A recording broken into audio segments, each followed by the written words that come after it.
Pierre Bérégovoy, un destin extraordinaire. Je suis fasciné par son ascension, le rêve américain qui se déroule en France.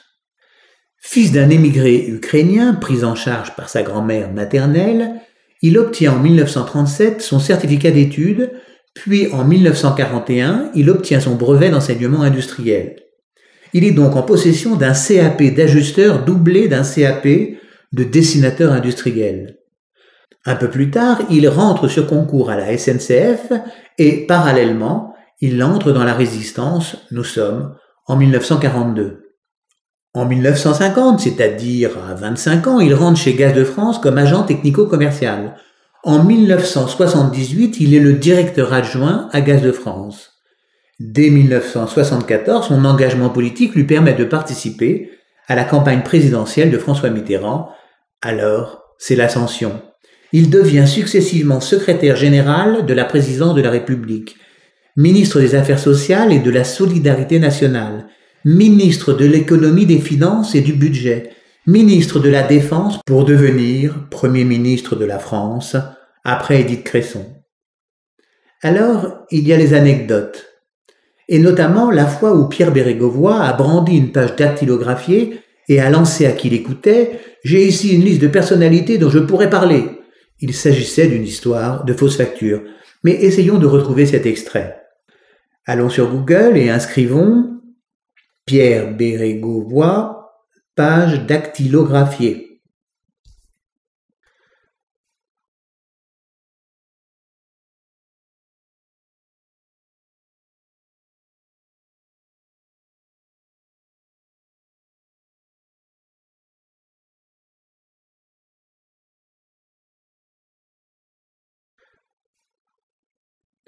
De cette intervention naît une polémique incroyable.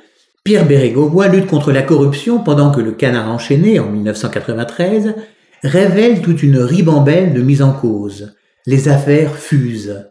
Traboulsi, Péchinet, Alain Boublil, l'affaire Pelat, l'affaire Urbain.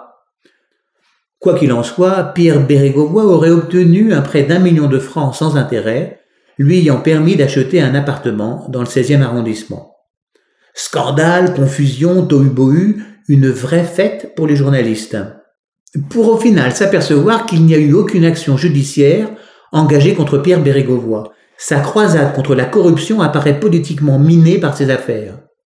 Un mois après avoir quitté Matignon, Pierre Bérégovoy est découvert inanimé près de Nevers, et l'enquête de police conclura de manière formelle au suicide. Certains ne croient pas à la thèse du suicide, car ils envisagent plutôt un assassinat. Pour le grand public, le mystère reste entier. Dans le portrait que je propose, l'attitude est mitigée, entre grandeur et désespérance.